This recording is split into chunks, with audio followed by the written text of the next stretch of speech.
Sir నమస్కారం sir. నమస్తే sir నిన్న లైలా ప్రీలీజ్ ఈవెంట్ లో 30 years ఇండస్ట్రీ పృథ్వీరాజ్ గారు మాట్లాడుతూ ఒక సెటైర్ వేశారు వైసీపీ పార్టీ పైన 150-11 అంటూ చెప్పేసి వేయడం చూసాము.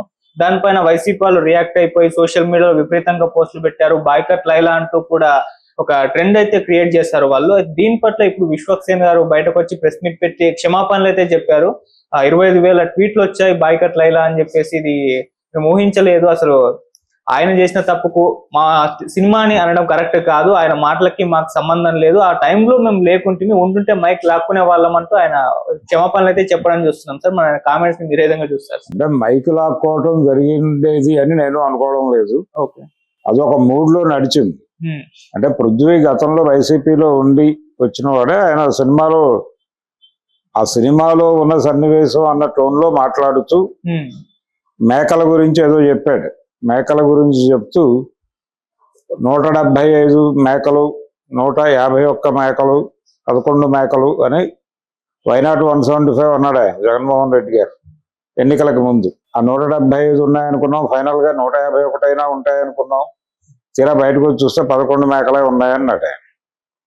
ఈ అనటం అనేది, ఈ లెక్కలన్నీ కూడా వైఎస్ఆర్సీపీకి యాక్చువల్ గా సెట్ అయిపోయేటువంటి నెంబర్సే చెప్పాడు ఆయన అన్ని విధాలుగా.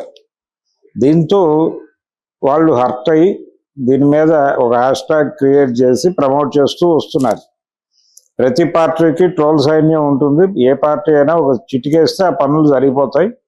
అసలు చిటికేయాల్సినటువంటి అవసరం లేదు. వాళ్ళ నైతిక బాధ్యత, వాళ్ళ ఉద్యోగ బాధ్యతలో భాగంగా ఇలాంటిది ఏది దొరికినా వాళ్ళు దాడి చేస్తారు. అలా దాడి జరిగిపోయింది అంతే తప్ప ఇప్పుడు దాని గురించి బాధపడి మీడియా ముందుకు వచ్చి మాట్లాడాడు ఆయన విశ్వక్సేన్.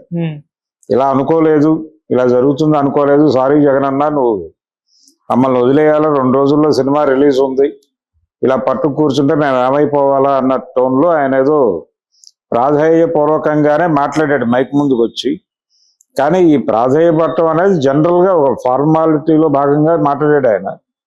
కానీ ఇది ఆగదు, ఇది కొనసాగుతుంది. దీన్ని ఫేస్ చేయడం తప్ప మార్గం లేదు.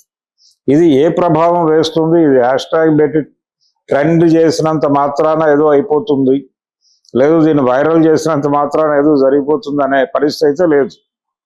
సినిమా బాగుంటే రన్ అవుతుంది, లేకపోతే జనం పట్టించుకోరు. బాగున్న సినిమాకి ఎవరు ఎన్ని కబుర్లు చెప్పినా, ఎన్ని రివ్యూలు చెప్పినా సినిమా నడుస్తూనే ఉంది. పుష్ప 2కి కూడా పాజిటివ్ రివ్యూలు ఏం రాలా.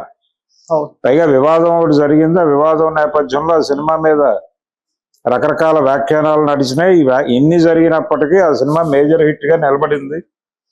చిరంజీవి గారు కూడా అది సూపర్ హిట్ సినిమా అని అదే వేదిక మీద నుంచి ప్రకటించాడు, లైలా వేదిక మీద నుంచే. కాబట్టి కంటెంట్ బాగుంటే కాన్ఫిడెంట్ గా ముందుకు వెళ్ళిపోవడం తప్ప వేరే మార్గాంతరం లేదు. ట్రోల్స్ అనేది ప్రస్తుతం ఎక్స్పెక్ట్ చేసే వెళ్ళాలి.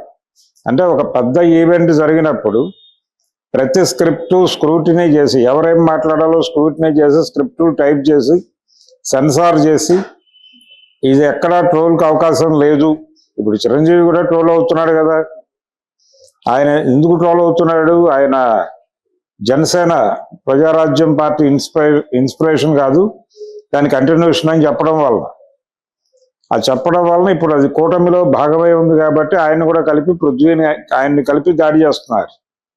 మరి చిరంజీవిని కంట్రోల్ చేయగలిగేవాడు ఆయన పక్కనే ఉన్నాడు కదా విశ్వక్సేన్. అన్నా నువ్వు ఇది మాట్లాడొద్దు అని అనే పరిస్థితి లేదు కదా. వాళ్ళు కనిపెట్టలే, వాళ్ళకి తట్టలేదు, కానీ ట్రోలర్స్కి తట్టింది. వెంటనే వాళ్ళు అటాక్ చేస్తారు. సో ఇది ఎవరు ఏం మాట్లాడినా బిట్వీన్ ది లైన్స్ వెళ్ళిపోయి ఎవడో ఒకటి ట్రోల్ చేస్తాడు. ట్రోళ్ళకి ప్రిపేర్ అవ్వడం తప్ప చేయగలిగింది ఏం లేదు. ట్రోళ్ళకి ప్రిపేర్ కాకుండా ఉండాలి అంటే ట్రోళ్ళని సీరియస్గా పట్టించుకునే పరిస్థితి ఉంటే ప్రతి ఒక్కరికి స్క్రిప్టెడ్ ఉపన్యాసం మీరే ఇచ్చి అది చదివి వెళ్ళిపోండి అని చెప్పాలి. అప్పుడు దాని లైవ్లీనెస్ పోతుంది ఆ ఈవెంట్కి. అది పోయిన తర్వాత ఈవెంట్ జరిపే అనవసరం, సినిమా తీసే అనవసరం. కాబట్టి మీరు ఇండస్ట్రీలో ఉంటారా, వెళ్ళిపోతారా, ఫైట్ చేయటమే. మాస్కి దాస్ కదా, మాస్కి దాస్ అన్నప్పుడు ఇలాంటివన్నీ పట్టించుకుంటే ఎలాగైనా రూడ్గా వెళ్ళిపోవడమే బెటరు.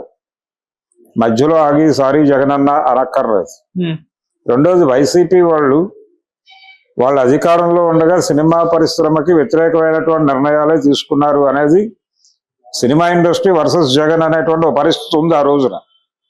అంటే టిక్కెట్ల రేట్ల పెంపుకు సంబంధించి కొమరంపుల్ లాంటి సినిమా రిలీజ్ అయినప్పుడు టిక్కెట్లు పెంచి అమ్ముతారేమని చెప్పి తహసీల్దార్ ర్యాంక్ అధికార రూమ్ తీసుకెళ్లి బుకింగ్ లో కూర్చోబెట్టిన సందర్భాలు ఇవన్నీ చూసాం మనం.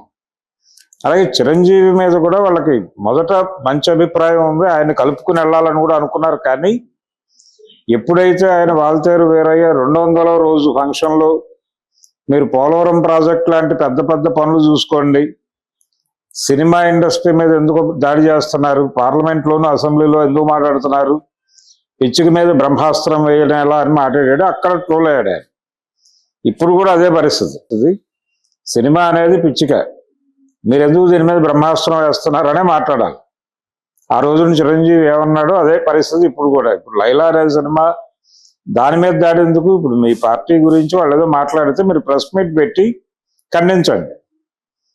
పృథ్వీ అలా మాట్లాడటం తగదు. అలాగే చిరంజీవి గారు మీరు అనవసరంగా సినిమా వేడుకల్లోకి రాజకీయం ఎందుకు పట్టుకొచ్చారు అని మీ అధికార ప్రతినిధితో ఒక ప్రెస్ మీట్ పెట్టి మాట్లాడించండి, అయిపోతుంది. ట్రోల్ ఎందుకు చేయటం? ఈ హ్యాష్ ట్యాగులు పెట్టి జనంలోకి పంపు చేసి బాయ్కాట్ ప్రోగ్రామ్ ఎందుకు? ఈ బాయ్కాట్ ప్రోగ్రామ్ మీరు ఏమనుకుంటున్నారు? వచ్చే ఎన్నికల్లో తిరిగి ప్రజలు మాకు పట్టం కట్టాలనుకుంటే మీరు మారినట్టుగా కనిపించాలి జనాలు. మీరు అదే ధోరణితో ఉన్నారు. అప్పుడు ఎలా సినిమా పరిశ్రమతో వ్యవహరించారు, ఇప్పుడు కూడా అలాగే వ్యవహరిస్తున్నారు అనే వాతావరణంలో మీరు కనిపిస్తే జనాలు మీరు మారలేదు అనుకునే ప్రమాదం ఉంది కదా. అందుకని ఇలాంటివి మానేసి కొంచెం సంయమనంతో ఒక ప్రెస్ మీట్ పెట్టి క్రిటిసైజ్ చేయండి. క్రిటిసిజం తప్పేం కాదు, కానీ దాడి చేయటం, మీరు పృథ్వీ మీద దాడి చేయండి, లేదా చిరంజీవి గారి మీద బయట కామెంట్స్ చేసుకోండి, అంతే తప్ప సినిమాని ఎందుకు కిల్ చేయటం? ఆ సినిమా మీద అటాక్ చేస్తే ఏమొస్తుంది? అదే బాధపడుతున్నాడు ఇప్పుడు ఆయన. మా సినిమాని కిల్ చేస్తే ఏమొస్తుంది అని. 2 days టైం ఉంది, మేము సినిమాని బతికించుకోవాలంటే ఏం చేయాలా? ఇది చాలు, అంతకు మించి ఆవేశపడక్కర్లేదు. ఎందుకంటే హాని ఏం జరగదు ఆ సినిమాకి. కంటెంట్ బాగుంటే సినిమా వెళ్ళిపోతుంది. కంటెంట్ లో ప్రాబ్లం ఉంటే తప్ప భయపడాల్సినటువంటి అవసరం అయితే లేదు. సార్, విశ్వక్సేన్ గారు ఏదో ప్రెస్ మీట్ పెట్టి క్షమాపణలు చెప్తున్నారు, కానీ ఈ ఇష్యూ జరిగిన ఇష్యూ అది సినిమాకి కాస్త ప్లస్ ప్రమోషన్ అయింది అనుకోవచ్చు సార్ ఆ యాంగిల్. ఎందుకంటే ఇటువంటి ప్రమోషన్స్ గతంలో విశ్వక్సేన్ గారు వినూత్నంగా చేసేవారు, ఇప్పుడు ఇది కూడా ఒక రకంగా అయిపోయింది అనుకోవచ్చు సార్. ప్రమోషన్ గా కూడా ఉపయోగపడుతుంది. అంటే సినిమా గురించి నలుగురికి తెలుసుగా, ఇప్పుడు 10 మంది మాట్లాడతారు దాని మీద. ఈ 10 మంది ఇప్పుడు మనం మాట్లాడుకుంటుంది కూడా 10 మంది చూస్తే ఆ 10 మందికి సినిమా గురించి తెలిసినట్టే కదా. ఈ గొడవ అంతా ఉంది దీని వెనకాల అనుకుంటే ఇప్పుడు ఆ ఈవెంట్ అయినా చూస్తారు. కనీసం సోషల్ మీడియాలో ఆ రోజు ఏం జరిగింది, ఎవరెవరు ఏమేమి మాట్లాడారు, చిరంజీవి ఏం మాట్లాడాడు, పృథ్వీ ఏం మాట్లాడాడు అన్నది ఒకసారి రెఫరెన్స్ లోకి వెళ్ళి చూసి దానిలో నుంచి ఏదైనా ఇంట్రెస్ట్ జనరేట్ అయితే అటు థియేటర్కి వెళ్తాడు. సో ఇది అటు తిరిగి ఇటు తిరిగి ప్రమోషన్ గానే ఉపయోగపడుతుంది. అయితే ఈ ప్రమోషన్ ని ఛానలైజ్ చేయడం కోసం ఆయన మీడియా ముందుకు వచ్చాడు.